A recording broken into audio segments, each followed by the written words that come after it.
All right, we're going to continue along P3 here today. In the last video, we talked about solving equations in one variable along with absolute value equations. Remember, always isolate that ax plus b equal to some maybe expression on the other side and then split it into the two equations. Today, we're going to talk about inequalities. So inequalities are ones that have less than, greater than, less than or greater than or equal. And we're going to solve them with interval notation. So let's take a look.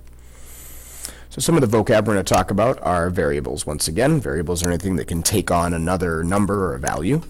Interval notation, which we practiced in our last unit, right? Have those brackets, have those parentheses.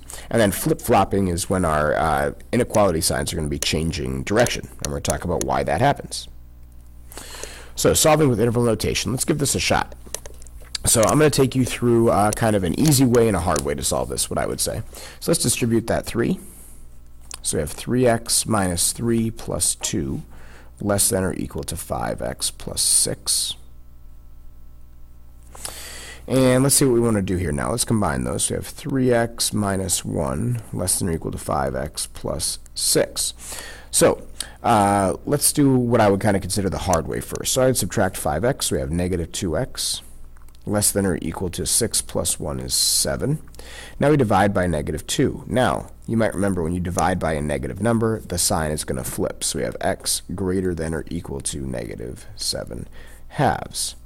Now, I think there's an easier way to do that because the sign flipping thing always confuses people. What I like to do is just keep the x positive, and then you don't have to worry about it. So at this point, what I could have done is subtracted 3x instead of subtracting 5x. So let's do that. So if we subtract 3x, we're going to have 2x on the right. And on the left, we're going to subtract 6. So we have negative 7. Now we divide by a positive 2. We don't have to flip our sign. So negative 7 halves less than or equal to x. Look, we have the same thing. The x ended up on the other side, but it's exactly the same thing. X is greater than or equal to negative 7 halves. So let's make our number line. Here's negative 7 halves. Greater than or equal. So we get a solid dot and we shade to the right. Interval notation, closed bracket, negative 7 halves, comma, infinity. And there it is. That's all there is to it. Not too bad when it's simple like this. So the question is, why does it flip? So when you multiply by a negative number, why does the sign flip? Let's try it with some numbers that we know well. Let's say like we know 2 is less than 7. Hopefully you guys agree with me on that. If you multiply them both by negative 1,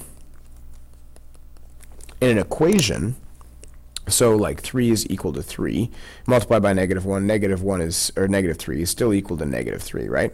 But with an inequality, watch what happens. We have negative 2 and negative 7. So the question is it still less than? Well, no. Think about a number line. Here's negative 2, here's negative 7. It's the other way now, right? The negative 7 is less than negative 2, or negative 2 is greater than negative 7. Let's go back to our number line example here. So we have 2 and 7. Look at what happens. 2 is certainly less than 7, right? It's to the left of 7. When we multiply by negative 1, the 2 doesn't travel very far, but the 7 does. The reason you have to flip the sign is because when you go negative in the negative direction, negative numbers like look bigger. Right? 7, 8, 9, 10. We're actually getting lower on the scale, but the numbers are like getting bigger in actual number, right? And on the positive end, that's the higher number. On the negative end, it flips. So when you multiply or divide, because really dividing is the same as multiplying by a fraction, right? Like 8 divided by 2 is the same as 8 times 1/2. So if you multiply by a negative number or divide by a negative number, which is just multiplying by a fraction, you always have to remember to flip the sign. So multiply or divide by a negative. Just remember to flip the sign. That's all you have to do. Okay, and if you want to say like an equal sign, you can flip that too, right? If you flip an equal sign, does anything happen to it? No, it's exactly the same. Okay, I think that's kind of a cool little property of an equal sign. So let's see what else we got. Let's try a couple of these. Go ahead and pause the video for a second, give these a shot, and then we'll come back and see how you do. Remember on this first one, don't deal with the fractions if you don't want to. See if you can find a sneaky way to get rid of them. All right, hopefully you were able to find an answer to these. Let's try it together. So this one, I'm going to clear my fractions. I don't want to deal with them. So I'm going to get rid of them. 3, 4, 2, and 3. I think there's a number I can multiply that'll get rid of all of those at the same time. 12. That's the least common multiple. So on the left here, 12x over 3. I think that'll give me 4x, because 12 thirds is 4. So I have 4x plus 12 times 1/2 is 6, greater than 12 fourths, that's 3x, plus 4. Little thing I always often do with fractions. If you had something like, let's say, 16 times, let's do 5 fourths. I think a lot of people, the way that you're taught fractions, I've noticed this in Edina especially, they'll always multiply 16 times 5 first. But you can do this any order you want. This is the same as 16 times a fourth times 5. I just use the next door property, right? I just put the 5 down. It's also the same as 16 times 5 times 1/4. But I think there's a simple way to do this. If you do it this way, look at this. 16 divided by 4 is 4. 4 times 5 is 20. You're done. 16 times 5 is 80, but you might not know that off the top of your head, and then you have to divide by 4. I'd much rather deal with smaller numbers. So when I look over here, I see 12 thirds is 4, and then I multiply it by the x. That's kind of how I think about it. But however it works for you is fine.